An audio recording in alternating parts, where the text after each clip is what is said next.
அதான் மேடம். நம்ப முடியாத உண்மை. நம்ப முடியாத உண்மைன்னா, என்ன நடக்குது? நம்ப முடியாம இருக்கே! ஆனா உண்மையா இருக்கே! அந்த மாரி ஒரு ஃபீலிங் வரணும். என்ன நடக்குது? கண்ணுக்கு நல்லா தான் தெரியுது. நல்லா பாக்குது. ஆனா எப்படி நம்புறது? நம்ப முடியாம ஒரு உண்மை. அதான் மேடம்.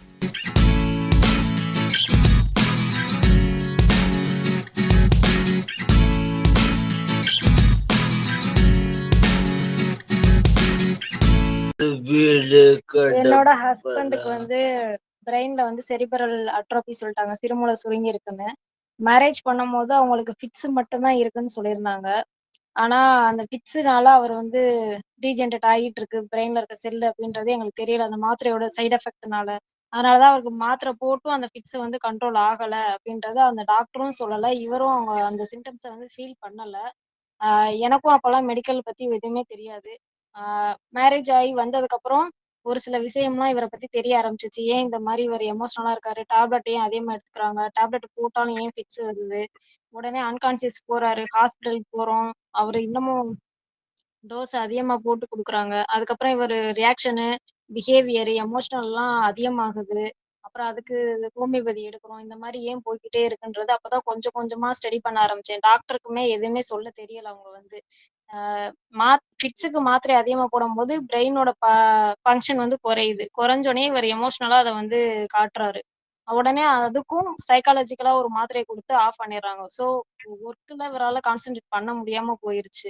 அப்ப ஆஃபீஸ்லயும் திட்டுறாங்க. ஸோ அதுக்கப்புறம் தான் நான் வந்து ஹோமியோபதி எடுத்தேன். ஆனா நான் ஹோமியோபதி எடுக்க ஆரம்பிச்சோனயே இவங்க வீட்ல வந்து என்னைய வந்து தப்பா பேச ஆரம்பிச்சாங்க. இவன் வந்து நல்லா தான் இருந்தான். நீ வந்து மாத்திரைய அதிகமா போட வச்சாச்சு.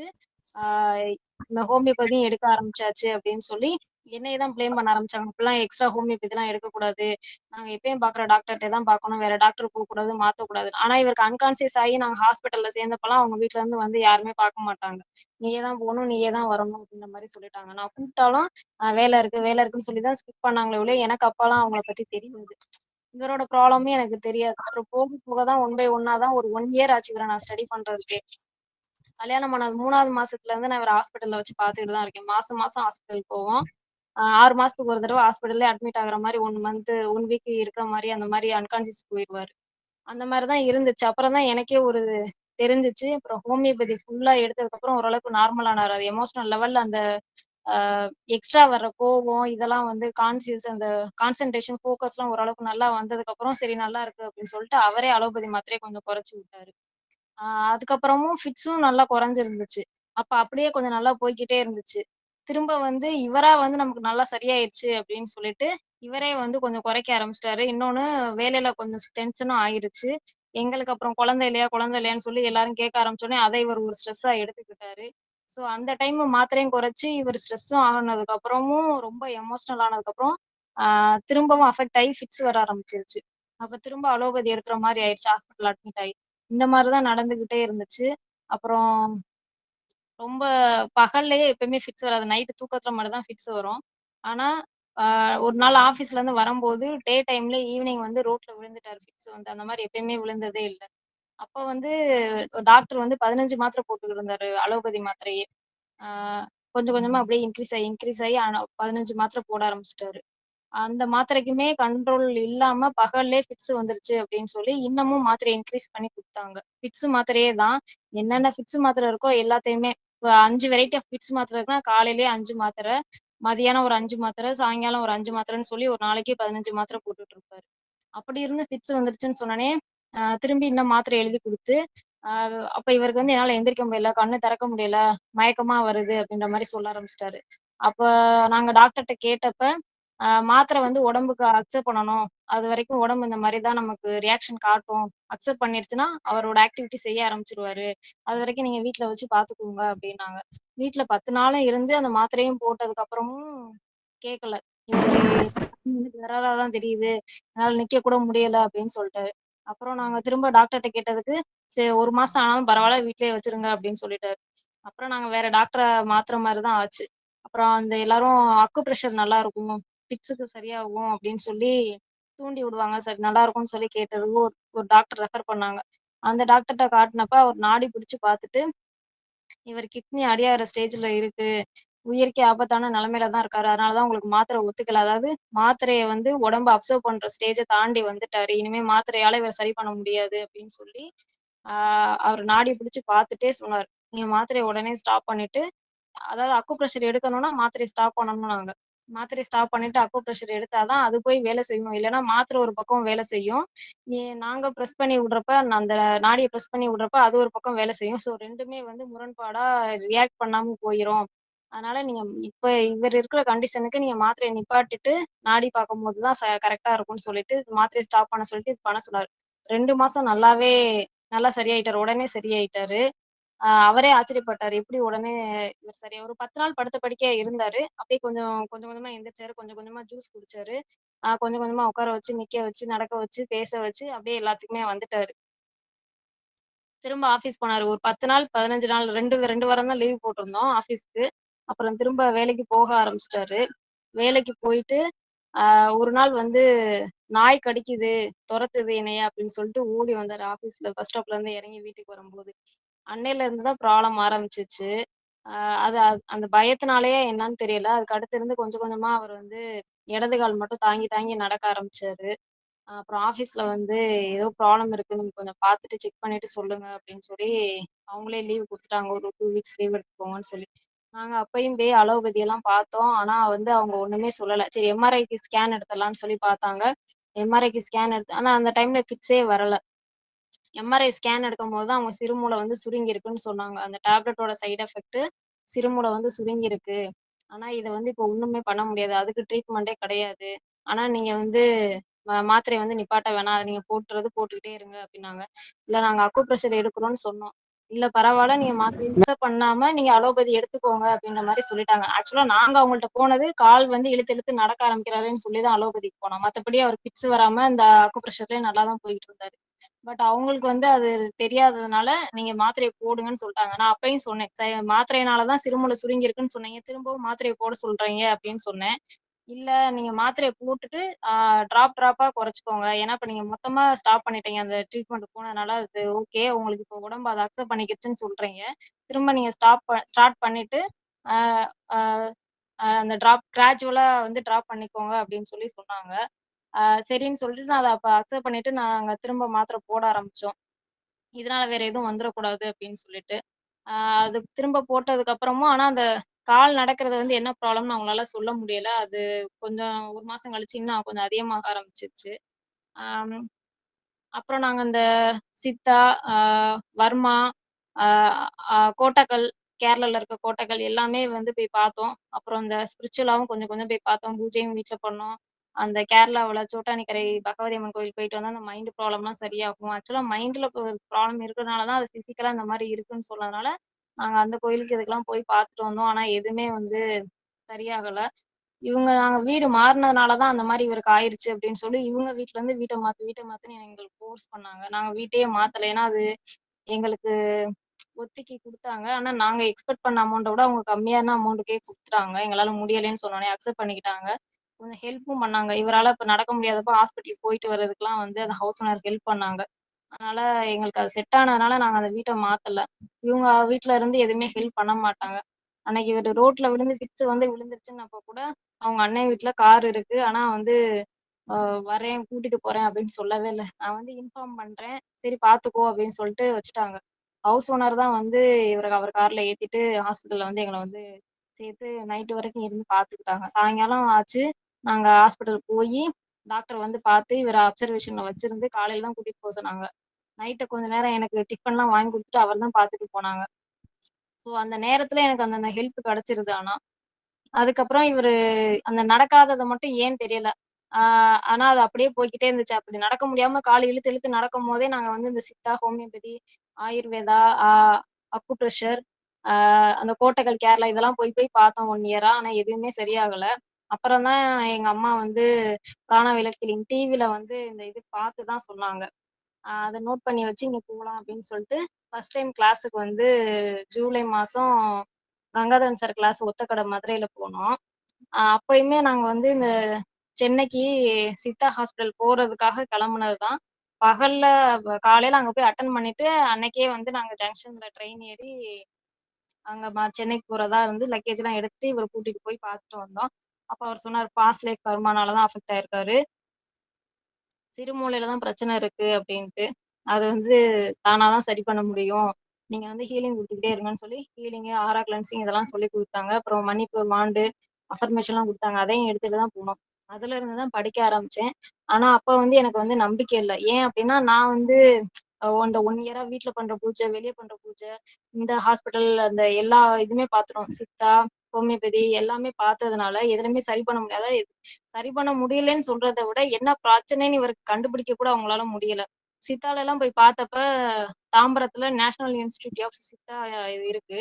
அதுல போய் பார்த்தப்ப கூட இவருக்கு வந்து என்ன சிம்ப்டம்ஸ்ன்னு எங்களால கண்டுபிடிக்க இவரோட சிம்ப்டம்ஸ்க்கு இவருக்கு என்ன டிசீஸ்ன்னு இருக்குன்னு எங்களால கண்டுபிடிக்க முடியல. நீங்க வந்து அலோபதியில போய் எல்லா ஸ்கேனும் எடுத்துட்டு வாங்கன்னாங்க.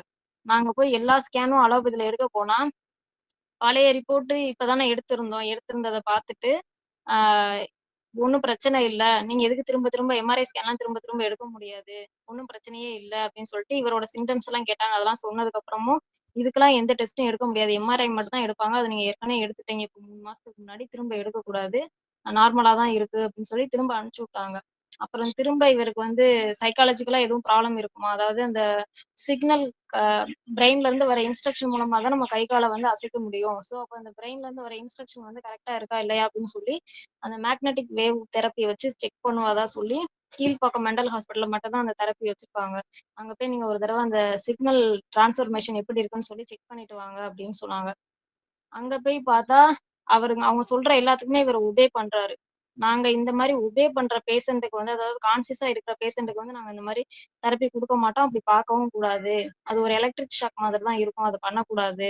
அது அன்கான்ஷியஸா இருக்கிற பேஷண்ட்டுக்கு அந்த மனநிலை சரியில்லாத பேஷண்ட்டுக்கு மட்டும் தான் நாங்க குடுப்போம் அப்படின்னு சொல்லிட்டு அவங்க எங்கள அட்மிட்டே பண்ண மாட்டேன்ட்டாங்க. அப்புறம் அப்சர்வேஷன் ஆனா வேணுமா அப்படி பண்ணணும் அப்படின்னா நீங்க எழுதி வாங்கிட்டு வாங்கன்னாங்க. நாங்க திருப்பியும் ராஜாஜி ஹாஸ்பிட்டல் சென்னை ஜிஹெச்ல போய் எழுதி வாங்கிட்டு வந்தோம். திருப்பியும் இங்க வந்து அட்மிட் பண்ணப்ப நாங்க அட்மிட் பண்ண மாட்டோம். எங்க சீஃப் டாக்டர் சொல்லிட்டாரு. வேணுமா அப்சர்வேஷன் பண்றோம். எப்பயாச்சும் இடையில ஏதாவது மைண்ட் சேஞ்ச் ஆகுற மாரி இருந்துச்சுன்னா மட்டும் தான் எங்கள அட்மிட் பண்ண சொல்லியிருக்காங்கன்னு சொல்லி 3 மணி நேரம் அங்க அப்சர்வேஷன்ல இருந்தோம். ஆனா, அப்ப வந்து தூக்கத்துல இருந்து எந்திரிச்சப்ப கொஞ்சம் கோவப்பட்டாரு. ஆ கோவப்பட்டாரு. சா இவருக்கு பசிச்சுச்சு சாப்பிடல அப்டின்னா பயங்கரமா கோவப்படுவாரு. கோவப்பட்டப்ப மட்டும் என் தலைய பிடிச்சு இழுத்தாரு. ஆ முடியே பிடிச்சு இழுத்துருவாரு. பயங்கரமா கோவம் வந்தா கடிப்பாரு, அடிப்பாரு எல்லாமே செய்வாரு. அந்த மாரி பண்ணனால இது ஜஸ்ட் கோவம் தான். அந்த மாரி ரியாக்ட் பண்ணியுமே அவங்க வந்து மனநல பிரச்சனை இல்ல இவருக்கு அப்டின்னு சொல்லி, அவங்க ஓரலா 2, 3 கொஸ்டின்ஸ் மட்டும் கேட்டுட்டு இவர அப்சர்வ் பண்ணிட்டு விட்டுட்டாங்க. இவருக்கு ஒண்ணும் பிரச்சனைலாம் இல்ல. ஆனா சாப்பிட்டதுக்கு அப்புறம் நார்மல் ஆயிருவாரு. ஆக்சுவலா இவர விட்டுட்டு என்னால சாப்பாடு வாங்கிட்டு வரதுக்கு முடியல. அதனால தான் அப்ப வந்து சாப்பாடு வாங்கி குடுக்க இவருக்கு லேட் ஆச்சு. அந்த கேப்ல இவர் அந்த மாரி ரியாக்ட் பண்ணோனயுமே, அப்புறம் இவருக்கு ஒரு இன்ஜெக்ஷன் போட்டு தூங்க வச்சுட்டு தான் போய் என்னைய சாப்பாடு வாங்கிட்டு வர சொன்னாங்க. சாப்பாடு வாங்கிட்டு வந்ததுக்கப்புறம் இவரு தூங்குனது எந்திரிச்சு சாப்பாடு குடுத்ததுக்கப்புறம் நார்மலா தான் பிஹேவ் பண்ணாரு. அதனால ஒண்ணும் பிரச்சனை இல்ல. நீங்க ஜிஹெச்சுக்கே போயிருங்க ராஜாஜி ஹாஸ்பிட்டலுக்கு அப்படின்னு சொல்லிட்டாங்க. அங்க போனா இவர அட்மிட்டே பண்ண மாட்டேன்ட்டாங்க. இவருக்கு என்ன பிரச்சனை? நாங்க என்ன பண்றது? அப்படின்னு சொல்லிட்டு. இந்த மாரி கால் இப்டி அப்பலாம் திரும்ப அந்த ப்ராப்ளம் இடது கால் மட்டும் லேசா இழுக்க ஆரம்பிச்சது. இந்த ஒரு 6 மாசம், 8 மாசத்துல 2 கை, 2 காலுமே அன்யூசுவலா கொஞ்சம் கொஞ்சமா ஆட்ட ஆரம்பிச்சுட்டாரு. அவராவே ஆட்டி ஆட்டி தள்ளி விட்டுக்கிட்டே இருப்பாரு. என்ன செய்றாருன்னு அவருக்கே தெரியாது. ஆனா பேசுறதெல்லாம் நல்லா பேசுவாரு. ஆ நேச்சுரோபதில பார்த்தோம். நேச்சுரோபதில பார்த்தப்ப அ அலோபதில அங்க சேர்க்கலன்றதுனால நேச்சுரோபதில வந்து அவங்க அட்மிஷனும் தரமாட்டேன்ட்டாங்க. இந்த பேஷண்ட் எல்லாம் நீங்க அலோபதில வச்சு பார்க்காம எதுக்கு நேச்சுரோபதிய கூட்டிட்டு வரேன்னு கேட்டாங்க. நான் சொன்னேன் அலோபதில என்ன இவங்க அவங்க ரிப்போர்ட் படி இவருக்கு எல்லாமே நார்மலா இருக்குன்னு சொல்லிட்டாங்க. எனக்கு வந்து சித்தால வந்து கண்டுபிடிக்க முடியாது அலோபதி போன்ட்டாங்க. இங்கேயுமே அ முடியாதுன்னு சொல்ட்டாங்க மனநல ஹாஸ்பிட்டல்லயுமே. இப்ப இவருக்கு வந்து அந்த பாடியில டாக்ஸின் இருக்கு. டேப்லெட்டோட டாக்ஸின் இருந்துச்சு அப்டின்னா அந்த மாரி இருக்கும்னு சொல்லியிருந்தாங்க அக்கோ பிரஷர்ல. அதனால நீங்க வந்து இந்த டாக்ஸின்லாம் ரிமூவ் பண்றதுக்கு இந்த மண் குளியல், நீராவி குளியல்லாம் பண்றாங்கல்ல. அதனால அது மாரி பண்ணலாம்னு ட்ரை பண்ணி தான் சார் நான் இங்க வந்தேன் அப்படின்னு கேட்டேன். அதுக்கு நீங்க எங்கள்ட்ட பெர்மிஷன் கேட்டுட்டு இந்த மாரி பேஷண்ட் எல்லாம் கூட்டிட்டு வரணும். டைரக்ட்டா நீங்க பேஷண்டோட வந்துட்டீங்க அப்படின்னு சொல்லிட்டு, இவங்களெல்லாம் இங்க வச்சு பார்க்க முடியாதும்மா. சீரியஸான கேஸ்லாம் அ இது வந்து எமர்ஜென்சி பார்க்குற இது கிடையாது அப்படின்னு சொன்னாரு. நான் அங்கேயும் போயிட்டு வந்துட்டேன் சார். முடியலைன்றதுனால தான் நான் இங்க வரேன். நீங்க 1 வீக்கு பண்ணுங்க. எதுனாலும் நான் அக்செப்ட் பண்ணிக்கிறேன். எங்க சைன் போட சொன்னாலும் நான் போட்டுக்கிறேன். ஆ வேற எதுவும் எனக்கு ஆப்ஷன் இல்ல அப்படின்னு சொல்லி எல்லா டாக்டரும் எல்லா இதுலயும் குடுத்து அந்த சீட்டெல்லாம் காட்டுனதுக்கப்புறம் சரின்னு சொல்லி அந்த டீன்ட்ட என்னைய பேச வச்சதுக்கப்புறம் தான் அவங்க வந்து அட்மிஷன் போட்டு குடுத்தாங்க. அட்மிஷன் வாங்குனதுக்கப்புறம் இவரு வந்து ஆனா அப்பலாம் வந்து கையங்காலையும் ஆட்டிக்கிட்டே தான் இருப்பாரு. கட்டி போடுவாங்க. இல்ல நானே வந்து இவர பார்த்துக்கணும். நானே தான் இவர சாப்பாடு ஊட்டணும். சாப்பாடு ஊட்டும்போது தள்ளி விட்டுருவாரு. பாத்ரூம் போற மட்டும் அ வார்டு பாய் யாராச்சும் வருவாங்க. இவர கூட்டிட்டு போணும், நடக்க வைக்கணும். அப்பலாம் காமன் வார்டுல தான் இருந்தோம். அப்புறம் நான் வேற 2 ஹாஸ்பிட்டல் இருக்கு நேச்சுரோபதி அரும்பாக்கத்துல. பிஜி ஹாஸ்பிட்டல் ஒண்ணு, யுஜி ஒண்ணு. நாங்க இன்னொரு பிளாக் வந்து ந இப்ப கட்டுன பிளாக் நல்லா இருக்கும். உங்களுக்கு வசதியா இருக்கும் அப்படின்னு சொல்லி அவரே வந்து இந்த பேஷண்ட் இந்த இப்போதைக்கு அட்மிஷன் நீங்க போட்டுக்கோங்க 2 நாளைக்கு. அங்க ஒரு பெட் வேக்கன்ட் ஆனோனே உங்கள அந்த வார்டுக்கு மாத்திடுறோம். அங்க வேணா உங்களுக்கு அட்டாச்டு டாய்லெட்டா இருக்கும். உங்களுக்கு ஈஸியா இருக்கும் அப்படின்னு சொல்லி, அவரே எங்களுக்கு எல்லா அரேஞ்ச்மென்ட்டும் பண்ணி குடுத்துட்டாரு. என்ன பண்ணணுமோ பார்த்து இந்த பொண்ணுக்கு பண்ணிருங்கப்பா அப்படின்னு சொல்லிட்டு. அ அப்புறம் அவரே மாத்தி விட்டதுக்கப்புறம், அ கொஞ்சம் வசதியா இருந்துச்சு இவர மெயின்டெயின் பண்றதுக்கு. ஆனா அங்கயுமே இவருக்கு வந்து கை, கால்ல வந்து பிரஸ் பண்ணி விட்டாங்க.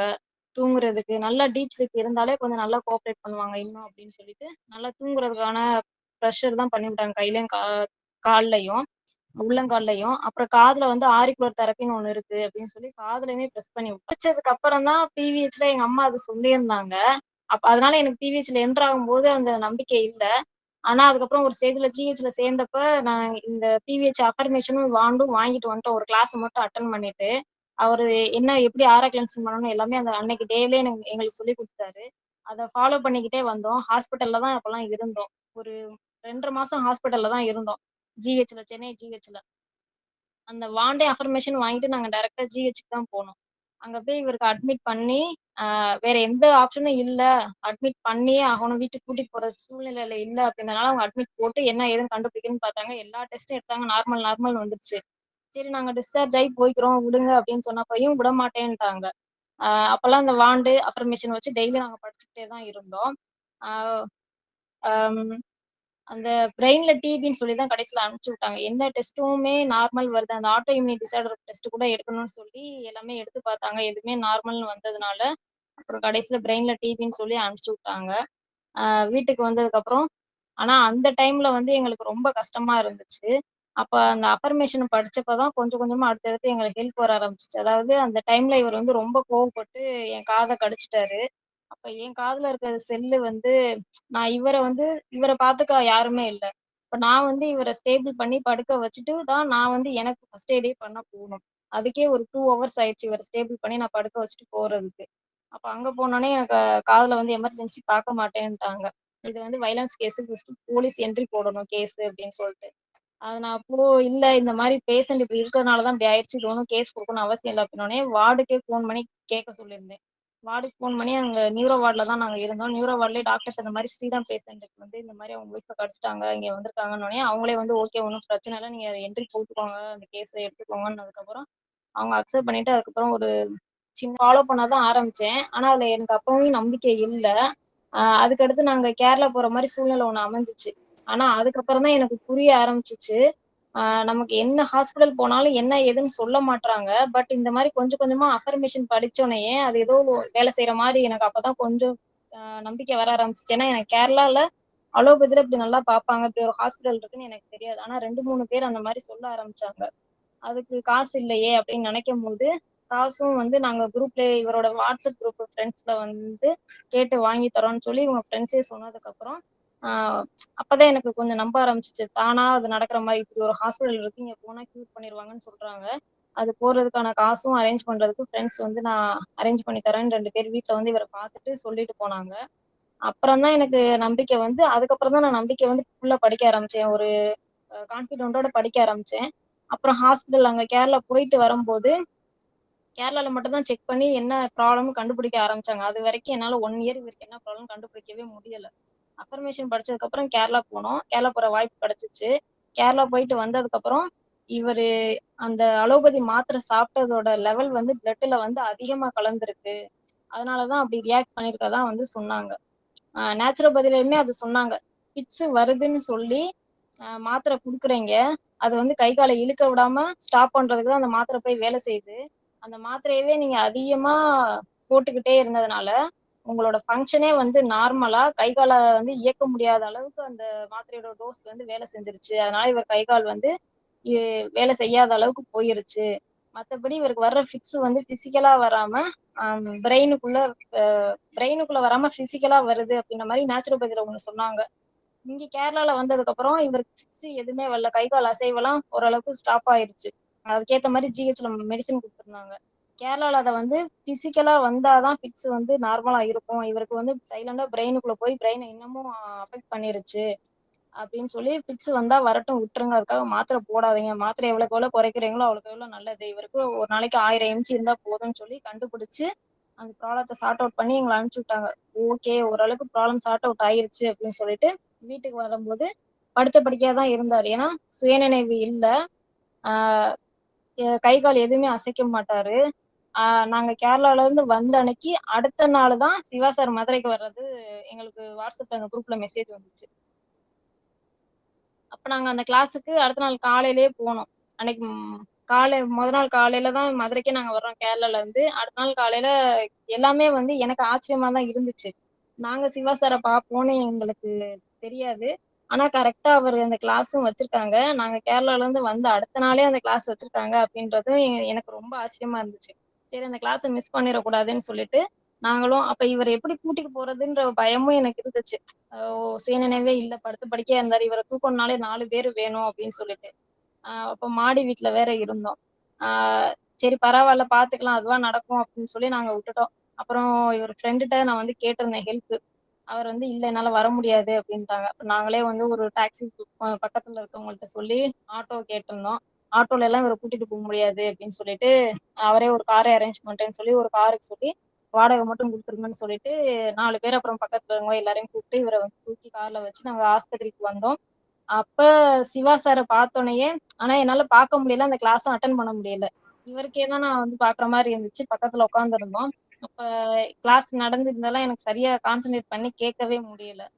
என்ன பேசுறாருன்னு எனக்கு கேட்கல. நாங்க பின்னாடி லாஸ்ட்ல உட்கார்ந்திருந்தோம். ஆ இந்த பிளஸ்ஸிங் வரும்போது மட்டும் பானுமதி மேடம் வந்து, "வாங்க வந்து முன்னாடி உட்காருங்க" அப்படின்னு சொல்லி சொன்னாங்க. நான் அந்த அஃபர்மேஷன் தான் படிச்சுட்டு இருந்தேன் உட்காந்து பின்னாடி. அ முன்னாடி வந்து உட்கார்ந்ததுக்கு அப்புறம் தான் சார் பேசுறதும், மேடம் பேசுறதும் வந்து எனக்கு கொஞ்சம் கொஞ்சம் புரிய ஆரம்பிச்சுச்சு. அந்த அஃபர்மேஷனோட மீனிங்லாம் எனக்கு தெரியாது. இந்த 7வது பக்கத்த வைங்க, இது வைங்க அப்படின்ற போதெல்லாம் அதுக்கப்புறம் தான் கொஞ்சம் கொஞ்சமா புரிய ஆரம்பிச்சுச்சு. அவரு அந்த ஒரு சில இது சொன்ன ஸ்டோரி இதெல்லாம் சொல்லியிருந்தாங்க. ஒவ்வொரு எக்ஸ்ப்ளனேஷன் அப்புறம் இன்னொரு மேடம் வந்திருந்தாங்க. ரொமத்ரா ஆர்த்ரைட்டிஸ்ன்னு ஒரு பேஷண்ட் வந்திருந்தாங்க. அவங்களுக்குலாம் சொல்லியிருந்தாங்க. இந்த மாரி ஃபுட் சாப்பிடணும், இப்படி சாப்பிட்டா இப்படி இருக்கும் அப்படின்னு சொல்லி. அப்புறம் இந்த சாரி அதிகமா வச்சிருக்கும்போது இந்த மாரி இருக்கும். வேலைக்காரிக்கு சேலை குடுக்காம இருப்ப அந்த எமோஷனல் வரும் அப்படின்ற மாரி ஒவ்வொரு இது சொல்லும்போது, ஒவ்வொரு பாயிண்ட் எனக்கு வந்து கேப்சர் ஆச்சு.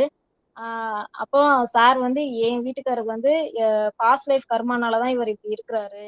அ எனக்கும் பாஸ்ட் லைஃப் கர்மானால தான் நான் இப்படி இருக்கேன் அப்படின்றதும், இந்த கஷ்டத்த அனுபவிக்கிறேன் அப்படின்றதையும் சொன்னாரு. நீங்க அக்செப்ட் பண்ணிக்கோங்க அப்படின்னாங்க. இந்த இந்த லைஃப்ல என்ன கர்மாவ நீங்க பேலன்ஸ் பண்றதுக்காக வந்திருக்கீங்களோ, அத பேலன்ஸ் பண்றதுக்கு நீங்க தயாரா இருங்க. அப்படின்றதையும் சொன்னாரு. அது வந்து எனக்கு நல்லா மனசுல கரெக்ட்டா ஆழமா பதிஞ்சிருச்சு. ஓகே. இது ஆனா அதுவரைக்கும் எனக்கு தெரியாது. ஆ தெரியாதுன்னா, இது டெம்பரவரியா வந்திருக்க ப்ராப்ளம். இது டெம்பரவரியா சரியாயிரும் அப்படின்ற ஒரு கான்செப்ட் தான் எனக்கு இருந்துச்சே ஒழிய, ஏன் இந்த ப்ராப்ளம் வந்துச்சு? எப்படி இது சரியாகும்? இதை யார் சரி பண்ணுவா? அதுவரைக்கும் நம்ம என்ன செய்றது? யார் நமக்கு ஹெல்ப் பண்ணுவா? அப்படின்ற ஒரு இது இருந்துச்சு. இது சார் வந்து இதான் ப்ராப்ளம். கேரளாலயும் இதான் ப்ராப்ளம்னு சொல்லி விட்டதுக்கப்புறம் ஒரு கான்ஃபிடன்ஸ் வந்துச்சு. சார் வந்து இதனால தான் இப்படி நடந்திருக்கு அப்படின்னு எடுத்து சொன்னதுக்கு அப்புறம் எங்களுக்கு இன்னமும் ரொம்ப கான்ஃபிடென்ட் வந்துருச்சு. இவருக்குமே அந்த பிளெஸிங் சாங் போட்டு சார் பேசினத கேட்டதுக்கு அப்புறம் கண்ணுல இருந்து தண்ணி வந்துச்சு. அப்புறம் தான் எனக்கு ரொம்பவே ஓகே, நம்ம கரெக்ட்டான பிளேஸ்க்கு தான் வந்திருக்கோம். இத்தன நாளா அலைஞ்சு, அலைஞ்சு இப்பதான் கரெக்ட்டான பிளேஸ்க்கு வந்திருக்கோம். இனிமே வந்து பயப்பட தேவையில்ல அப்படின்ற ஒரு நம்பிக்கையும் வந்துச்சு. அப்ப எல்லாருமே வந்து எங்களுக்கு ஹெல்ப் பண்ணாங்க. பானுமதி மேடம் வந்து இந்த கேலண்டர் தான்ப்பா இது முன்னாடி உட்காந்து அந்த சண்டே பிளஸிங்லாம் அட்டெண்ட் பண்ணணும்னு சொல்லி கேலண்டர்லாம் குடுத்தாங்க. பேட்ச்லாம் இவருக்கு மாட்டிக்கோங்க அப்படின்னு சொல்லி பேட்ச்லாம் குடுத்தாங்க. விஜயா மேடம் வந்து பேசுனாங்க. சித்ரா மேடம் வந்து பேசிட்டு, ஃபோன் நம்பர் இதெல்லாம் வாங்கிட்டு, இந்த மன்னிப்பறிக்கை அஃபர்மேஷன் குடுத்துட்டு, இத படிங்க அப்படின்னு சொன்னாங்க. அப்புறம் நாங்க ரிட்டர்ன் வந்துட்டோம். பிளெஸிங் முடிஞ்சதுமே நாங்க கெளம்பிட்டோம்.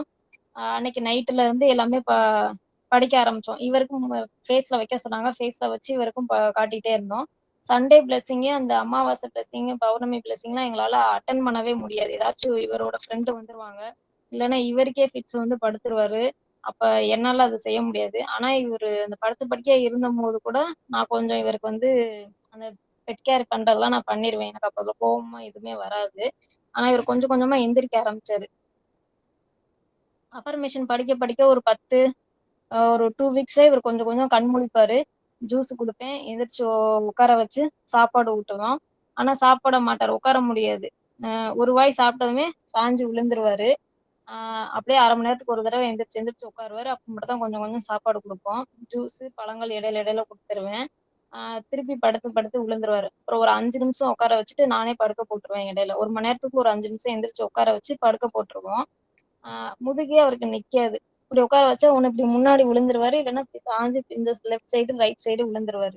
ஆ அப்புறம் தான் கொஞ்சம் கொஞ்சமா உட்கார வைக்கணும் இவர அப்படின்றது எனக்கே தெரிஞ்சுச்சு. ஆனா எனக்கு அந்த நாலேட்ஜ்லாம் கிடையாது. எந்த ஹாஸ்பிட்டல்லயும் அப்படி சொல்லிக் குடுக்கல. யாரும் எனக்கு ட்ரெயின் பண்ணல. ஆனா எனக்கே வந்து இப்படி செய்யணும் இவர, இப்படி பார்த்துக்கணும் அப்படின்ற ஒரு இது வந்து எனக்கே அந்த உள்ளுணர்வு வந்து தோணுச்சு. இவர உட்கார வைக்கணும் 5 நிமிஷம் அப்படின்னு சொல்லிட்டு. கொஞ்சம் ஒரு 1/2 மணி நேரம் தான் அதுக்கப்புறமா உட்காருவாரு. அதுக்கு மேல உட்கார முடியாது. அப்புறம் சரி இப்ப இவர நிக்க வைக்க பார்ப்போம். நிக்க வைக்கலன்னா அப்புறம் அதுவும் நிக்கிறதுக்கு கஷ்டப்படுவாரே, உட்கார்றதுக்கே கஷ்டப்படுறாரே அப்படின்னு சொல்லி, கொஞ்சம் கொஞ்சமா நிக்க வைக்கிறதுக்கும் ட்ரை பண்ணுவோம் அப்படின்னு சொல்லிட்டு, ஜன்னல்ல இவர் கைய பிடிச்சு, ஆ துணிய வச்சு, துண்ட வச்சு ஜன்னல் கம்பியில இவர் கைய வச்சு கட்டிருவேன். அப்புறம் நானே இவர தூக்குவேன். தூக்கிட்டு என்னாலயும் தூக்க முடியாது. ஆனா எப்படிதான் எனக்கு அந்த ஸ்ட்ரென்த் வருதுன்னு எனக்கும் தெரியல. தூக்கிட்டு கால் நிக்காது இவருக்கு முட்டி மடங்கிரும். டக்குன்னு ஒரு சேர போட்டு உட்கார வச்சுருவேன். அ ஃபர்ஸ்ட்டு 1 செகண்ட் இப்படி நிக்க வச்சுட்டு அப்படியே டப்புன்னு உட்கார வச்சுருவேன். அப்புறம் கொஞ்சம் கொஞ்சமா 1 மினிட் அப்படியே நிப்பாரு. அப்படியே ஒரு 5 நிமிஷம் நிப்பாரு. 5 நிமிஷம் நின்னதுக்கு அப்புறம் தான் செவுத்த பிடிச்சுட்டு கொஞ்சம் கொஞ்சமா நடக்கிறதுக்கு இதுக்கெல்லாம் சொல்லிக் குடுத்தேன். நிஜமாவே இது நானே எப்படி செஞ்சேன்னு எனக்கே தெரியாது. சில நேரம் நானே யோசிச்சு பார்ப்பேன். ஆ இவருக்கு அடுத்த ஸ்டெப்ன்னு இவரா போறாரே! யாரோட இன்ஸ்ட்ரக்ஷனும் இல்லாம நானே இத செய்றேனே! அப்படின்னு சொல்லி எனக்கே தோணும். ஆனா, நாங்க இது செய்யறோம் அப்படின்றது யாருக்குமே தெரியாது. எப்படி இருந்தாரு? இன்னைக்கு எப்படி இருக்காரு? அப்படின்னு சொல்லி எங்களுக்கு யாருமே ஃபோன் பண்ணி எங்களுக்கு யாருக்குமே கேட்கவே மாட்டாங்க. இவங்க வாட்ஸ்அப் குரூப்ல மட்டும் மந்த்லி ஒன்ஸ் வந்து நான் வந்து போஸ்ட் பண்ணுவேன். ஏன்னா காசு குடுத்துருக்காங்க. ஆ அவங்களுக்கு வந்து பிஸியா இருப்பாங்க. கேட்கலனாலும் நம்ம அப்டேட் பண்ணணும் அப்படின்னு சொல்லிட்டு, ஆ மந்த்லி ஒன்ஸ் வந்து அந்த மந்த் என்ன நல்லா பெர்ஃபார்ம் பண்ணியிருக்காரோ, அந்த மாரி ஒரு ஃபோட்டோவோ, வீடியோவோ போட்டுட்டு, ஆ இந்த மாரி இருக்காரு அப்படின்னு சொல்லி நானே வந்து அப்டேட் பண்ணியிருப்பேன். அதுக்கப்புறம் ஒரு சிலர் மட்டும் வீட்டுக்கு வந்து பார்த்துட்டு போவாங்க. அந்த மாரி அந்த அமாவாசை பிளெஸிங்லாம் அந்த டைம் தான் கரெக்ட்டா வருவாங்க. அவங்க ஃப்ரெண்ட்ஸ் ஒரு சிலர் வர்றவங்களுமே. ஆ அந்த அந்த மாசத்துல அந்த அமாவாசை அன்னைக்கு தான் வருவாங்க. அந்த அமாவாசை பிளெஸிங் என்னால அட்டெண்ட் பண்ணவே முடியாது. அப்ப கங்காதரன் சார் கிளாஸ்க்குமே என்னால முடியாது. எங்க அம்மா போய் என்ன ஏதுன்னு கேட்டுட்டு நோட் பண்ணிட்டு வந்து சொல்லுவாங்க. ஜோதி சிஸ்டரும் நோட் பண்ணிட்டு ஏதாச்சுன்னா எனக்கு சொல்லிருவாங்க. இந்த மாரி போட்டு படிங்க அந்த 7வது பக்கத்துல அப்படின்னு. கொஞ்சம் கொஞ்சமா இவர் எந்திரிக்க ஆரம்பிச்சோனே எனக்கு எமோஷனலா பயங்கரமா கோவம் வர ஆரம்பிச்சுருச்சு. அப்ப விஜயா மேடத்திட்ட நான் கேட்டப்ப, விஜயா மேடமும் ஒரு தடவ எனக்கா ஃபோன் பண்ணி பேசி, "ஏதாச்சும் பிரச்சனைன்னா ஹெல்ப் பண்ணா கேளுங்க. இது எத எப்படி படிக்கணும்?" அப்படின்னு சொல்லி ஃபாலோ பண்ணி அவங்களா வாலண்டரியா வந்து எனக்கு ஃபோன் பண்ணி கேட்டு ஹெல்ப் பண்ணாங்க. இந்த மாரி ஃபாலோ பண்ணணும் அப்படின்றத அவங்க தான் சொல்லிக் குடுத்தாங்க. அப்ப அந்த எமோஷனல் ஹீலிங் நான் அவங்கள்ட்ட சொன்னேன். இந்த மாரி எனக்கு ரொம்ப கோவம் வருது மேடம். என்னால இவர பார்க்க முடியல. நான் ஒண்ணு சொன்னா இவர் ஒரு பக்கம் கால் எடுத்து வைக்கிறாரு. அப்ப 2 பேருமே விழுந்துர்றோம். ஆ எனக்கு ரொம்ப பயங்கரமா கோவம் வருது. நான் ஏன் இப்படிலாம் பார்க்கணும்? அப்படின்ற மாரி சில நேரம் எனக்கே தோணுது அப்படின்னோனே அவர் சொன்னாரு. இந்த மாரி ஹஸ்பண்ட் கிடைச்சதுக்கு எங்களோட கர்மா பேலன்ஸ் பண்றதுக்கு தான் இப்படி ஒரு வாய்ப்பு எனக்கு குடுத்துருக்கு. அத நான் வந்து அக்செப்ட் பண்ணிக்கிறேன் அப்படின்னு சொல்லி, ஆ நம்ம எமோஷனலா பேசணும். அப்பதான் உன்னோட வந்து அந்த எமோஷனல் வந்து ரிமூவ் ஆகும். அப்படின்னு சொல்லி எனக்கு எக்ஸ்பிளைன் பண்ணி, அப்புறம் 7வது பக்கத்துல எப்படி போட்டு படிக்கணும் இவருக்கு. இவர நான் பார்த்துக்கும்போது என்ன மாரி அந்த பாசிட்டிவ் தாட்டோட இருக்கணும். நெகட்டிவா நான் இருக்கக்கூடாது. என்னோட எமோஷனலும் இவர வந்து அஃபெக்ட் பண்ணும். அப்படின்றத சொன்னதுக்கு அப்புறம் தான், அதுபடி நான் செய்ய ஆரம்பிச்சதுக்கு அப்புறம் தான், இந்த மாரி என்னால ரொம்ப இன்வால்வ்மென்ட் எடுத்து இவர நான் சரி பண்ணணும் அப்படின்ற அளவுக்கு என் மைண்ட் சேஞ்ச் ஆனதுக்கு அப்புறம் தான், அதாவது நான் தான் பார்த்துக்கணும் இவர. ஆ இவருக்கு எந்த ட்ரீட்மெண்ட்டும் ஒத்து வரலன்னு தெரிஞ்சு போச்சு. அப்ப அந்த மாரி மைண்ட் செட் எனக்கு வர்றதுக்கே நான் அந்த எமோஷனல் ஃப்ரீடம் ஹீலிங் படிச்சதுக்கு அப்புறம் விஜய் மேடம் சொன்ன மாரி, நான் அத படிச்சதுக்கு அப்புறம் தான் ஒரு வாரத்துக்கு அப்புறம் தான் எனக்கு அந்த மைண்ட் செட்டே கொஞ்சம் கொஞ்சமா வந்துச்சு. அதுக்கப்புறம் தான் இவர இப்படி உட்கார வைக்கணும், நிக்க வைக்கணும் அப்படின்றது என் உள்ளுணர்வுக்குள்ளேயே தோணுச்சு. அதுக்கப்புறம் எனக்கு ஒரு கான்ஃபிடென்ட் பயங்கரமா வந்துருச்சு. ஓ! படுத்த படுக்கையா இருந்தவரு எந்திரிச்சு உட்காந்துட்டாரு, நின்னுட்டாரு. அப்போ நமக்குள்ள இருக்க எமோஷனல் தான் இவரையும் அஃபெக்ட் பண்ணுது, என்னையும் அஃபெக்ட் பண்ணுது அப்படின்னு சொல்லிட்டு, கொஞ்சம் கொஞ்சமா நானே வந்து மாத்திக்க ஆரம்பிச்சேன். எனக்கு ஒரு பாசிட்டிவ் தாட் எனக்குள்ளேயே வர ஆரம்பிச்சுருச்சு. நம்ம நெகட்டிவ்க்குள்ள தான் இருந்திருக்கோம் இத்தன நாளா அப்படின்றது எனக்கு அப்பதான் புரியவே ஆரம்பிச்சுச்சு. இப்ப இவர நான் பாத்துக்க ரெடி. கல்யாணமாகி இப்ப 5 வருஷம் ஆச்சு. இவர நான் பாத்துக்க ரெடின்னு கல்யாணம் ஆனதுலருந்து பாத்துக்கிட்டே இருக்கேன். ஆனா நான் தான் பாத்துக்கிறேன். வேற யாருமே எங்களுக்கு இல்ல. இவங்க வீட்ல வந்து என்னைய வந்து ஏமாத்தி கல்யாணம் பண்ணி வச்சுட்டாங்க. இப்ப அதனால எங்க வீட்டுக்கும், அவங்க வீட்டுக்கும் வேற சண்ட. இப்ப நான் எங்க வீட்ல போய் இவர வந்து என்னை இப்படி பண்றாங்க. இவர வந்து 24 ஹவர்ஸ் நான் பாத்துக்கணும் இவருக்கு. கேரளால இருந்து வந்தப்ப பகல்ல 10 தடவ, நைட்டு 10 தடவ, ஒரு நாளைக்கு 20 தடவ ஃபிக்ஸ் வரும். ஆ பகல்லையும் நான் கிச்சன்ல சமைச்சுக்கிட்டு இருந்தேன்னா, டக்குனு ஃபிக்ஸ் வந்து விழுந்துருவாரு. உட்கார வச்சிருந்தேன்னா விழுந்துருவாரு. நான் பாத்ரூம்குள்ள இருந்தேன்னா ஃபிக்ஸ் வந்து இங்கிட்டு, இங்கிட்டு இடிச்சுக்கிட்டு இருந்திருப்பாரு. நைட்லயும் அப்படிதான் இருக்கும். இப்ப ராத்திரியும் நம்மளால தூங்கவே முடியாது. 1 மணி நேரத்துக்கு ஒரு தடவ ஃபிக்ஸ் வந்துகிட்டே தான் இருக்கும் அவருக்கு. அந்த ஸ்டேஜ்லாம் ஒரு 6 மாசம், 8 மாசம் அப்படி இருக்காரு. அதெல்லாம் தாண்டி தான் வந்திருக்கோம். அந்த ஸ்டேஜ நான் எப்படி தாங்கிக்கிட்டேன்னு எனக்கே தெரியல. அத்தன நாள் தூங்காம. ஹாஸ்பிட்டல்லயுமே இவர வச்சு பாத்துக்கிறது பெருசு இல்ல. மத்த பெட் பேஷண்ட் எல்லாம் வந்து ஒண்ணு படுத்துக்கிட்டே இருக்க பேஷண்டா இருப்பாங்க, இல்ல கொஞ்சம் நடக்கிற பேஷண்டா இருப்பாங்க, இல்ல அவங்களே கொஞ்சம் நல்லா நடக்கிற பேஷண்டாவும் இருப்பாங்க. இவர் வந்து பேசவும் மாட்டாரு. என்ன செய்யுதுன்னு தெரியாது. இவர் கூடவே ஒரு ஆள் இருக்கணும். வெளிய போய் வாங்கிட்டு வர்றதும் நம்ம தான் பாத்துக்கணும். டாக்டர் வந்தாங்கன்னா பேசுறதுக்கும், ரிப்போர்ட் எடுக்கிறது, ரிப்போர்ட் வாங்க போறது எல்லாமே நான் தான் செய்யணும். ஸோ டாக்டருமே வந்து, "நீ ஏன் பாத்துக்கிற? ஏன் இப்படி இப்படி செய்யற? இவருக்கெல்லாம் நீ செய்யணும்னு என்ன அவசியம் இருக்கு? நீங்க லவ் மேரேஜும் கிடையாது. அவர் பேர்ல சொத்தும் கிடையாது. உங்களுக்கு குழந்தைகளும் கிடையாது. நீ ஏன் இப்படி பார்க்குற?" அப்படின்னு சொன்னது போக எல்லாமே வந்து என்னைய வந்து அதுக்கப்புறம் தான் எனக்கு ரொம்ப எமோஷனலா ஃபீல் ஆக ஆரம்பிச்சுச்சு. எல்லா ஹாஸ்பிட்டலும் இப்படி சொல்லி சொல்லி என்னை அவாய்ட் பண்ணதுனால.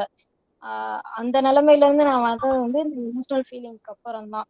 அந்த தாட்ல இருந்து வெளிய வந்து, அப்ப நான் மட்டும் தான் இவர பார்த்துக்கணும். என்னோட கர்மா தான். இது வந்து என் கர்மாவ பேலன்ஸ் பண்றதுக்காக தான் இவருக்கும் எனக்கும் கல்யாணம் ஆயிருக்கு. அப்ப நான் பார்த்துக்கிறேன் அப்படின்னு நான் அக்செப்ட் பண்ணதுக்கு அப்புறம் தான் என்னோட உள்ளுணர்வுல இப்படிலாம் தோணுச்சு. தோணதுக்கு அப்புறம் நான் இவர பாக்க அதுக்கு ரிசல்ட்டும் வந்துச்சு. ரிசல்ட் வந்தோனே எனக்கு ஒரு சாட்டிஸ்ஃபை வந்துருச்சு. அப்ப நான் ஆட்டோமேட்டிக்காவே நான் அந்த எண்ணத்துல இருக்கக்கூடாது. இந்த எண்ணத்துல தான் இருக்கணும் அப்படின்றத நான் உணர ஆரம்பிச்சுட்டேன். அ அந்த சாட்டிஸ்ஃபேக்ஷன் வந்ததுக்கப்புறம், எனக்கு இந்த சாட்டிஸ்ஃபேக்ஷன் தான் எனக்கு வேணும் அப்படின்னு சொல்லி, என்னைய நானே ஸ்ட்ராங் பண்ணிக்கிட்டேன்.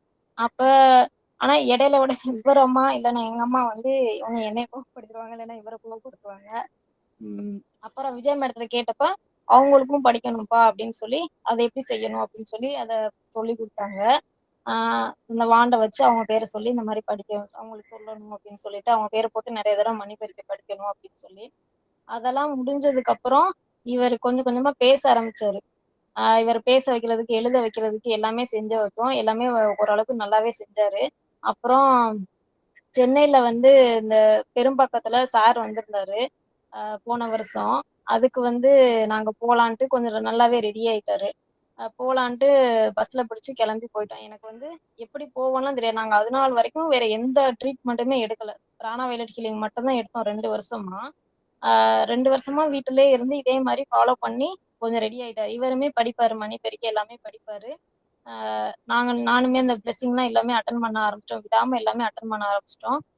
2 வருஷத்துக்கு அப்புறம் ஃபர்ஸ்ட் டைம் அப்பதான் சிவா சார பார்க்கறதுக்காக நாங்க வீட்ல இருந்து வெளிய போறோம். அதுவரைக்கும் இடையில வெளியவே போனதே இல்ல. இடையில 2, 3 தடவ இவரு கீழ விழுந்து அடிபட்டு ரத்தம்லாம் வந்திருக்கு. ஆனா நாங்க ஹாஸ்பிட்டலே போமாட்டோம். ஆ நைட்டு வரைக்கும் பார்ப்போம். காலையில எந்திரிச்சு பார்த்தா ஊத்திருச்சு அப்டின்னா, நாங்க ஹாஸ்பிட்டலே போமாட்டோம். அதுக்கு இது ஹீலிங் மட்டும் குடுத்துருவோம். விஜய் மேடத்த கேட்பேன். அந்த ஹீலிங் மட்டும் சொல்லிருவாங்க. அவங்களுமே ஹீலிங் எங்களுக்கு குடுப்பாங்க. இந்த ஃபிட்ஸ் நிக்கிறதுக்குமே அவங்கள்ட்ட கேட்டேன். அந்த இடங்கள, பிங்கள இதெல்லாம் வந்து நெறைய தடவ பண்ணணும்னு சொன்னாங்க. அப்புறம் எமோஷனல் ஆகக்கூடாது. இவருமே பண்ணக்கூடாது. நானுமே எமோஷனல் ஆகக்கூடாது. அதுதான் ஃபர்ஸ்ட்டு ஹீலிங்கே அதான் அப்டின்னு சொல்லி எங்களுக்கு புரிய வச்சு, அந்த ஃபிட்ஸ் கொஞ்சம் கொஞ்சமா அதுவாவே குறைஞ்சுச்சு. ஆ ஒரு நாளைக்கு 20 ஃபிட்ஸ் வந்தது. அதுக்கப்புறம் ஒரு நாளைக்கு 2 ஃபிட்ஸ் மட்டும் தான் கம்பல்சரி வரும். இல்ல சில நாள் ஒரு ஃபிட்ஸ் மட்டும் வரும். அந்த மாரி குறைஞ்சிருச்சு. இவரா பேசுறதுக்கு, நிக்கிறதுக்கு, ஆ நிக்கிறாருன்னா, அவரே ஒரு இத பிடிச்சுக்கிட்டு நிக்க சொன்னா நின்னுக்குவாரு. நம்ம பக்கத்துல நிக்கணும்னு அவசியம் இல்ல. அந்த மாரி ரெடி ஆனதுக்கப்புறம் வீடியோலாம் விஜயா மேடத்துக்கும் அப்பப்ப ஷேர் பண்ணுவேன். சிவா சாருக்கு அனுப்பிச்சு சொல்லுவாங்க. கேட்டு சொல்லுவாங்க. ஏதாச்சும் ரொம்ப பிரச்சனை அப்டின்னா கேட்டு சொல்லுவாங்க. அப்புறம் நாங்க ஃபர்ஸ்ட்டு 2 வருஷத்துக்கு அப்புறம் வீட்ல இருந்து வெளிய போனது சிவா சார பார்க்கறதுக்கு தான். இவருக்கு அவ்ளோ ஆசை சிவா சார நான் பார்க்கணும் அப்டின்னு சொல்லி. பஸ்ல போகும்போதே நாங்க வந்து வீடியோ ரெக்கார்ட் பண்ணி இவரோட ஃப்ரெண்டுக்கு வந்து மெசேஜ் போட்டிருந்தோம். நாங்க வந்து சென்னைக்கு தான் வர்றோம். நீ முடிஞ்சா வா அப்டின்னு சொல்லி பார்க்கணும் அப்டின்னு சொல்லி இவரோட க்ளோஸ் ஃப்ரெண்ட் ஒருத்தருக்கு அவரு போடணும்னு சொன்னாரு. சரி பேசி அவருக்கு ரெக்கார்ட் பண்ணோம். ஆ அங்க போனோனே நான் பானுமதி மேடத்துல ரொம்ப நல்லாவே ஃப்ரீயா பேசினாரு. நாங்க மீட்லாம் அட்டெண்ட் பண்றதுனால இவருக்கு தெரியும். அங்க போனோனே இவங்க தான் பானுமதி மேடம் அப்படின்னு சொல்லி இவரு சொன்னோனே, பானுமதி மேடத்துக்கு ரொம்ப ஷாக் ஆயிருச்சு. அப்ப நான் சொன்னேன், "இல்ல உங்கள வாட்ஸ்அப் மீட்ல வந்து பாப்பாரு. அதனால உங்களுக்கு தெரிஞ்சிருக்கு மேடம்" அப்படின்னு சொன்னதுக்கப்புறம், "ஓகே, ஓகே" அப்படின்னு சொல்லிட்டு இவங்க 2 பேருமே நல்லா பேசினாங்க. யார பார்க்க வந்திருக்கீங்கன்னோனே, "பி. சிவா சார்" அப்படின்னு சொல்லி இனிஷியலோட சொன்னோனே அவருக்கு ரொம்ப ஹாப்பியா இருந்துச்சு. அப்புறம் பார்த்தேன். அப்புறம் ஃப்ரூட்ஸ் எல்லாமே குடுத்துருந்தாங்க. அப்புறம் வாட்டர் பாட்டில்லாம் ஒரு மேடம் எங்களுக்கு வாங்கி குடுத்தாங்க. அந்த வாட்டர் பாட்டில்ல தண்ணி குடிங்கன்னு சொல்லி. அங்க வந்து தான் நான் வந்து அப்புறம் சென்சிங் கத்துக்கிட்டேன். சென்சிங் சொல்லிக் குடுத்துருந்தாங்க. சிவா சார் அப்ப பார்த்தப்ப டெம்பிள் கனெக்ஷன் தான் இவருக்கு நெறைய இருக்குன்னு சொன்னாங்க. அப்புறம் இவரு ஆறாவெல்லாம் செக் பண்ணாங்க எனர்ஜி லெவலு. எல்லாம் கரெக்ட்டா தான் இருக்குன்னாங்க. அப்புறம் நான் வந்து இவர்ட்ட கேட்கணும் அப்படின்னு சொல்லிட்டு, இவரு அமாவாசை ஆனா வந்து அவரு ரொம்ப கோவப்படுறாரு. அப்புறம் அவங்க அம்மா வர்றாங்க, எங்க அம்மா வர்றாங்க. 2 பேர்னால எங்களுக்கு எமோஷனலா ரொம்ப அஃபெக்ட் ஆகுது அப்படின்னு. இவருக்கு கோயில் கனெக்ஷன் நெறைய இருக்கு. டெம்பிள்ல இருந்து கனெக்ஷன். நீங்க சாமி கும்பிடுறீங்களா? அப்படின்னாங்க. நாங்க கும்பிடல. ஆனா இவங்க அம்மாவும், எங்க அம்மாவும் மாத்தி மாத்தி கும்பிட்டுட்டு தான் இருக்காங்க அப்படின்னு. அவங்கள்ட்ட சொல்லிருங்க. சொல்லி அக்செப்ட் பண்றாங்கன்னா சொல்லிருங்க. கும்பிட வேணான்ட்டு. சொல்லல அப்படின்னா, நீங்க அவங்க பேர போட்டு என்ன கோயில் போறாங்களோ, அந்த கோயில் பேரையும் போட்டு நீங்க தான் அத படிச்சுக்கணும் அப்படின்னு சொல்லி சொன்னாங்க. அப்புறம் அந்த இ அப்ப அன்னைக்கு வரைக்கும் இருந்த டெம்பிள் கனெக்ஷன் அவர் ரிமூவ் பண்ணி விட்டாரு. ஒண்ணும் பிரச்சனை இல்ல சரியாயிரும் அப்படின்னு சொன்னாங்க. அப்புறம் அந்த இப்ப இவருக்கு என்ன பிசிக்கலா என்ன ஹீல் பண்ணணும் அப்படின்றதையும் சொன்னாங்க. காலுக்கு, முட்டிக்கு என்னென்ன பண்ணணும், என்ன சாப்பிடணும், ஃபைபர் சாப்பிடணும், கடலை சாப்பிடணும், முட்டையெல்லாம் சாப்பிடலாம், சாப்பிடுங்க புரோட்டீன் வேணும் இவருக்கு அப்படின்னு சொல்லி சிவா சார் எங்களுக்கு சொல்லி விட்டாங்க. அதெல்லாம் நோட் பண்ணிக்கிட்டோம். அப்புறம் வீட்டுக்கு வந்து இடையில இடையில வந்து ஒரு சில பிரச்சனைகள்லாம் எங்க ஃபேமிலில வரும்பொழுது நானும் அஃபெக்ட் ஆயிருவேன், இவரும் அஃபெக்ட் ஆயிருவாரு. ஆஹ் இவர் இந்த அளவுக்கு படுத்த படுக்கையா இருந்து சரியாயிட்டாரே அப்படின்னு நினைச்சு யாருமே வந்து அஹ் எங்க வீட்ல நினைச்சாங்க. ஆனா ஃபுல்லா வந்து எங்க வீட்ல வந்து இவர் மேல பயங்கர கோவம். இப்படி ஏமாத்தி கல்யாணம் பண்ணிட்டாங்க. இல்ல என் பொண்ணு கஷ்டப்படுது அப்படின்னு சொல்லிட்டு. அதனால நான் எனக்கு கஷ்டம். என்னால என்னால இவரால எனக்கு தூக்கம் கெடுது, சாப்பிட முடியல அப்படின்றத தாண்டி நான் அத வந்து யார்ட்டயுமே சொல்ல முடியாது. என் சைடுல இருக்க யார்ட்ட சொன்னாலும் விட்டுட்டு வான்ருவாங்க. இவங்க சைடுல இருக்க யார்ட்டயும் சொன்னேன்னா, உன்னாலதான் இப்படி ஆயிட்டாரு அப்படின்னு என்னை சொல்லிட்டு அவங்க எஸ்கேப் ஆயிக்கிறாங்க. அதனால யார்ட்டயுமே நான் சொல்லவே மாட்டேன். அவங்களா வீட்டுக்கு வருவாங்க, பாப்பாங்க, அவங்களா என்னமோ நினைச்சு பேசிக்குவாங்க, அவங்களா போயிருவாங்க. திருச்செந்தூர் வா, அங்க வா, இங்க வான்னு கூப்பிடுவாங்க. வரமாட்டோன்னு சொன்னா, நான் வர்றப்பலாம் ஏதோ ஒரு குச்சிய வச்சு சுத்திக்கிட்டு இருக்க, ஒரு புக்க வச்சு அவன் நெத்தி முன்னாடி காட்டிக்கிட்டே இருக்க அப்படின்னு சொல்லி அவங்க அம்மா சொல்லிட்டு சொல்லிட்டு போயிருவாங்க. நான் ஏதோ இது கிறிஸ்டின ஃபாலோ பண்ணிக்கிட்டு இருக்கேன் அப்படின்னு சொல்லி அவங்க அம்மா நினைச்சு போய் அவங்க வீட்ல போய் சொல்லிட்டாங்க. அவங்க எல்லாருமே எனக்கு ஃபோன் பண்ணி அவங்க சொந்தக்காரவங்க எல்லாம், "நீ என்ன கிறிஸ்டினுக்கு மாறிட்டியா? கிறிஸ்டினுக்கு மாறிட்டியான்னு?" கேட்க ஆரம்பிச்சிட்டாங்க. நான் இல்ல, பிராணாவேல் அடிக்கலைன்னு ஒரு இது அது வந்து மத சார்புலாம் இல்ல. நார்மலானதுதான். அது ஃபாலோ பண்ணாதான் இப்ப இவரு இப்படி குணமாகி உட்கார்ந்துருக்காரு அப்படின்னு சொன்னேன். அப்படியா அப்படின்னு சொல்லி அப்பதான் அவங்களுக்கு எல்லாம் புரிஞ்சுச்சு. ஓ! இப்ப நீ இந்த அளவுக்கு எஃபோர்ட் போட்டு செஞ்சிருக்கியா அப்படின்னு சொல்லி அவங்களா ஃபோன் பண்ணி கேட்டப்ப நான் சொன்னேன். ஓகே அப்படின்னு சொல்லி அக்செப்ட் பண்ணிக்கிட்டாங்க. அப்புறம் அவங்களே வந்து அவங்களுக்குள்ளேயே அவங்க சொந்தக்காரவங்களுக்குள்ளேயே பேசிக்கிட்டாங்க. ஸ்ரீராம் வந்து இந்த லெவல்ல இருக்கிறாரு அப்படின்னு சொல்லிட்டு. அப்ப இதுக்கு மேலலாம் தாண்டி வரமாட்டானா? அவ்வளவுதானா? இல்ல தாண்டி வருவானா? அப்படின்னு அத மாரியே பேச ஆரம்பிச்சுட்டாங்க. அப்ப அந்த பேசுற டைம்ல இவரோட ஆ உடல்நிலையில சேஞ்சஸ் வருது. கொஞ்சம் சரியானதுக்கு அப்புறம் பிசியோதெரபி போலான்னு ட்ரை பண்ணோம். இவங்க ஃப்ரெண்ட்ஸ் எல்லாம் வந்து சொன்னாங்க. ஆ நான் அதாவது நான் நிக்க வைக்கிறது, நடக்க வைக்கிறதெல்லாம் நான் அவங்கள்ட்ட சொல்லுவேன். அப்ப நீங்க பிசியோதெரபியே சேருங்க. சேர்ந்தீங்கன்னா இன்னும் கொஞ்சம் ரெடி ஆயிரும் அப்படின்னு சொல்லி சொன்னாங்க. அதுக்கு வேணுமா நம்ம அடுத்து காசு கலெக்ட் பண்ணுவோம் அப்படின்னு சொல்லி அவங்க வாட்ஸ்அப் குரூப்லயே திருப்பி காசு கலெக்ட் கொஞ்சம் கொஞ்ச நேரம் தரையில உட்கார வைப்பேன், நிக்க வைப்பேன், ஜன்னல்ல நிக்க வைப்பேன், கேட்ட பிடிச்சு நிக்க வைப்பேன், பால்கனில சேர் போட்டு உட்கார வச்சிருவேன். அது டெய்லி குளிக்க வச்சிருவோம்.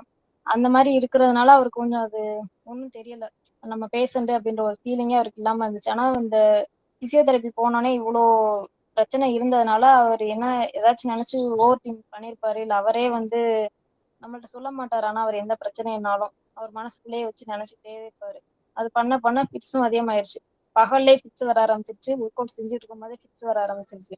அப்புறம் நாங்க கட்டுன காச கூட அவங்க தரல. சரின்ட்டு நாங்க வீட்டுக்கே வந்துட்டோம். கூட்டிட்டு வந்து திருப்பி அதுல இருந்து இவர் ரெடி ஆகி வர்றதுக்கு ஒரு 5, 6 மாசம் ஆச்சு. அதுக்கப்புறம் கூட மே மாசம் வந்து இந்த மே மாசம் வந்து சிவா சார் பார்க்க வரலாம்னு நினைச்சோம். ஆனா அது அப்பதான் அந்த மார்ச் மாசம் தான் இவர் ரெடி ஆகி வந்தாரு. சரி நாங்க மே மாசம் வந்துருவோம், இன்னும் 1.5 மாசம் இருக்கு ரெடி ஆயிருவாரு அப்படின்னு நினைச்சோம். ரெடி ஆயிட்டாரு. ஆனா திருப்பி கரெக்டா அந்த மே மாசம் சாரை பார்க்க போற அந்த 2 நாள்லயே திருப்பி டவுன் ஆயிட்டாரு. ஆஹ் அது வந்து எனக்கு ஏன்னு தெரியாது. இந்த ஒரு சில நேரம் நல்லா இருப்பாரு, சில நேரம் டவுன் ஆவாரு. ஆனா நானே யோசித்து பார்ப்பேன். விஜயா மேடமும் சொல்லுவாங்க, அவரு சரியாகிட்டே வருவாரு, ரொம்ப சரியாயிட்டாருன்னா உடனே திருப்பி டவுன் ஆயிருவாரு அப்படின்னு நீயே வந்து பிளாக் பண்ணிக்காத. சரியாயிட்டாருன்னா திருப்பி டவுன் ஆயிருவாரு, டவுன் ஆயிட்டா அவரே சரியாயிருவாரு அப்படின்ற மாதிரி நீயே பிளாக் பண்ணி வச்சுக்காத. அவரை பத்தி நீ எந்த எண்ணங்களும் நெகட்டிவா நீ வச்சுக்காத. ஃபுல்லா சரியாயிருவாரு அப்படின்ற ஒரே ஒரு தாட்டை மட்டும் தான் நீ பிளாக் பண்ணி வச்சுக்கணும் ஒழிய மத்த மாதிரி எதுவுமே நீ வச்சுக்க கூடாதுன்ற மாதிரி சொன்னதுக்கு அப்புறம் தான் சரி மேடம் அப்படின்னு. ஆனா அவருக்கு நடக்கிறதெல்லாம் அந்த மாதிரிதான் நடக்கும். அதனால எனக்கே அந்த எண்ணங்கள் அப்படியே தானா வருது.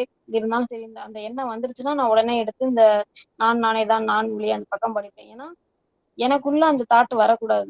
ஸோ என்னோட ஆன்மாவை வந்து நான் கரெக்டா வச்சுக்கணும் அப்படின்றதுனால, என்னோட நெகட்டிவ் உள்ள நான் போயிடக்கூடாது அப்படின்றதுனால அந்த பக்கம் எடுத்து படிச்சோன்னே எனக்கு அப்படியே மனசு அமைதியாயிரும். இவரை பத்தி எதுவுமே நான் நினைக்கவே மாட்டேன். இவரை பத்தி தப்பாவும் நினைக்க மாட்டேன், நல்ல விதமாவும் நினைக்க மாட்டார். அவர் பாட்டுக்கு அவர் உண்டு, நான் பாட்டுக்கு நான் உண்டு அப்படின்ற மாதிரி ஒரு சமநிலைக்கு வந்துடும் என் மனசு.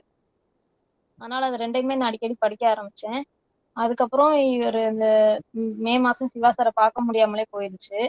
ஆஹ் நான் எப்படி இருந்தாலும் கூட்டிட்டு போயிடலாம்னு நினைச்சேன். ஆனா கடைசி அன்னைக்கு நைட்டு வரைக்கும் ட்ரை பண்ணோம். ஆனா போக முடியல.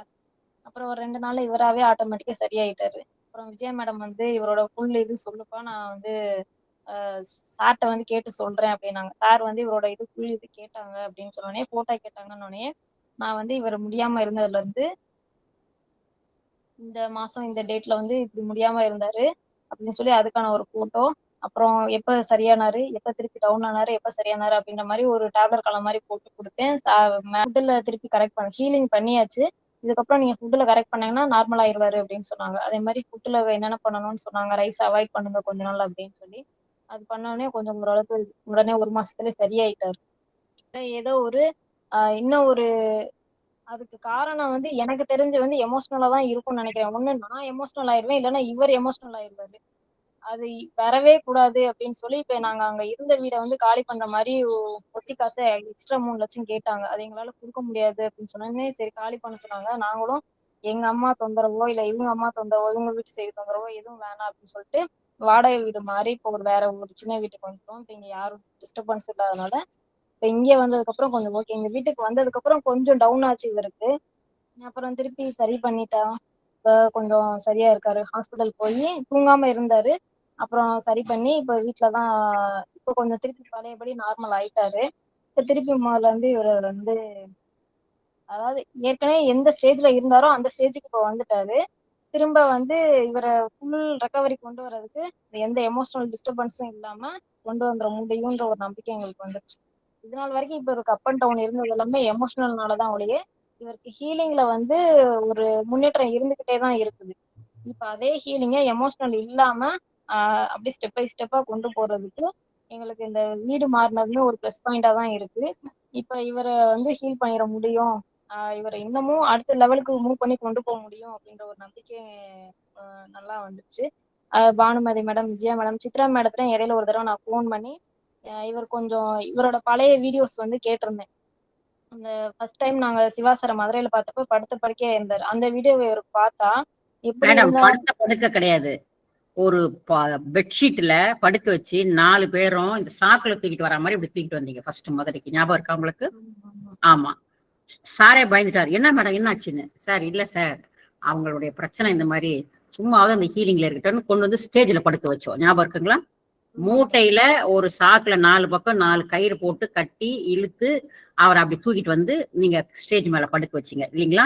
அந்த ஸ்டேஜ்ல இருந்து இப்போ கொஞ்சம் கொஞ்சமா நீங்க உங்க லாங்குவேஜ்க்கே நான் வரேன். அப் அண்ட் டவுன் வந்து வந்து வந்து இன்னைக்கு சும்மா ஒரு ஸ்டில் மட்டும் அப்படி காட்டுங்களேன் எங்களுக்கு ப்ளீஸ், நீங்க விருப்பப்பட்டீங்கன்னா. விருப்பப்பட்டா அவரு பேசுறேன்னு எல்லா நேரமும் பேசுறேன்.